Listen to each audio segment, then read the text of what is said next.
A new review of the Office of Personnel Management and its potential merger into the General Services Administration is finished.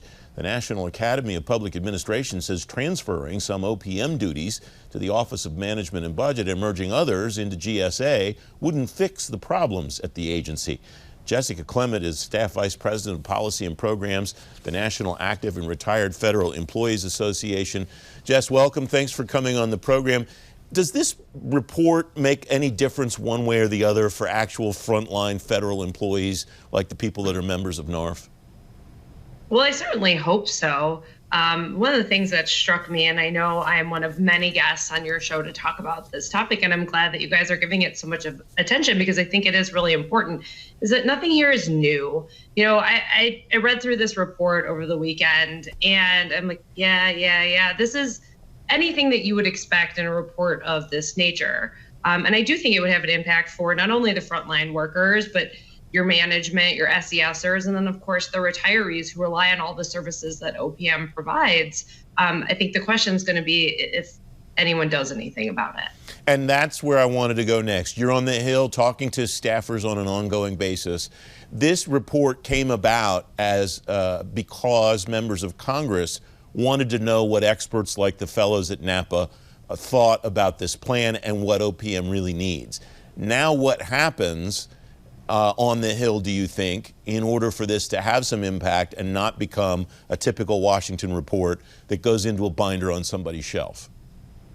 It's a really good question, and I think it comes down to how those of us who advocate on the Hill for issues like this are able to convince members of Congress and their staff that we have a problem. We have a human capital management problem in the federal government.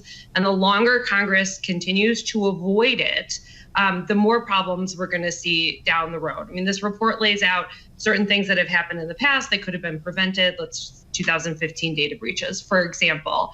Okay, so what are we going to do about it? Are we going to elevate human capital the way the report says we need to build the federal workforce of the future? Or are we just going to plug along, continuing to do the same thing over and over and over again? This is something I've been talking about on the Hill with coalition partners for the better part of a year now, even long before this report came out.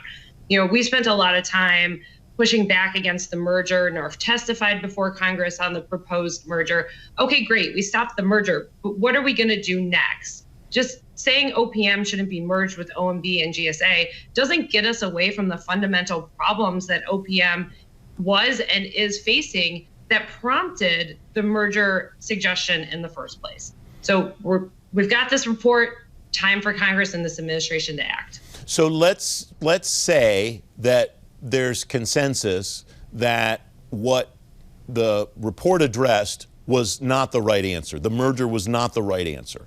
What sounds like you're getting at is we need to figure out what the right answer is before we can move toward it. Am I hearing you correctly? Because everybody, I think, agrees OPM as it exists today isn't ideal. The question becomes, what is ideal? Yeah, it's exactly right. And there are a number of things laid out in this report that the administration can do without Congress, right? It can elevate human capital. It can give the OPM director, once she is confirmed, a seat at the table. This administration can tell agencies, listen, the OPM director is the foremost expert on human capital, and we are going to listen to her, of course, assuming she is confirmed. There are other things in this report that Congress has to do. If we are going to modernize OPM's outdated IT systems, if we are going to move to an employee digital record, if we are going to modernize retirement services so individuals do not have to submit paper forms to retire in 2021, that requires funding from Congress. One of the people that tried to do that exact thing and ran up against the funding problem was Linda Springer, the former director of OPM. She's on the program tomorrow night to talk about what she sees in the recommendations of this report. How do you go about, Jess, looking at these recommendations and determining which ones you think have potential for success in Congress that you decide to advocate for? What's that parsing process look like? This is a good question. Again, it's a great question. It's something that we're still discussing internally because it is a fairly lengthy report. It just came out a few days ago, and we're looking through it.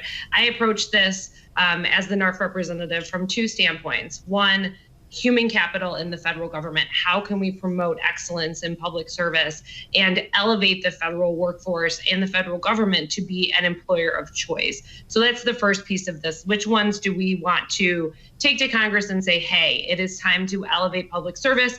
Our country is facing a number of challenges that only the federal government can address in concert with outside groups. This is how we're going to do it.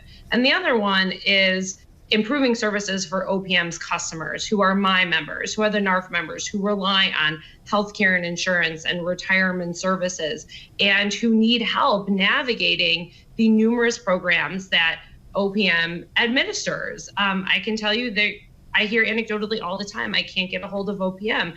Those people come to NARFE for help in doing that. I can't find what I need on the OPM website.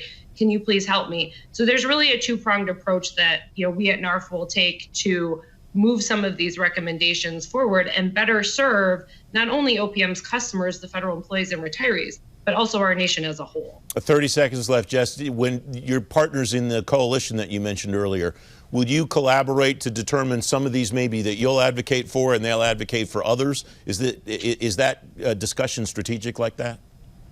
I haven't gotten to that point yet, but I can tell you that as it relates to this report, but I can tell you the conversations that we've been having over the better part of a year, the conversations that actually led to that specific language making its way into the NDAA to allow for this study, is we all agree that there is a problem. So how do we fix it? So even before this report was a thought in Congress's mind, we were on the Hill saying we need to fix this problem. There's nothing in this report that we haven't talked about before. So I imagine coalition efforts moving forward will be on the same page. There will be joint efforts. Certainly others, will focus on things that are more near and dear to their association, their company. For us, it will be retirement services and healthcare and insurance. But the overall framework, the elevating of human capital, I can't imagine someone is not going to be on board with that. Jessica Klement, thanks very much as always. Thanks, Francis.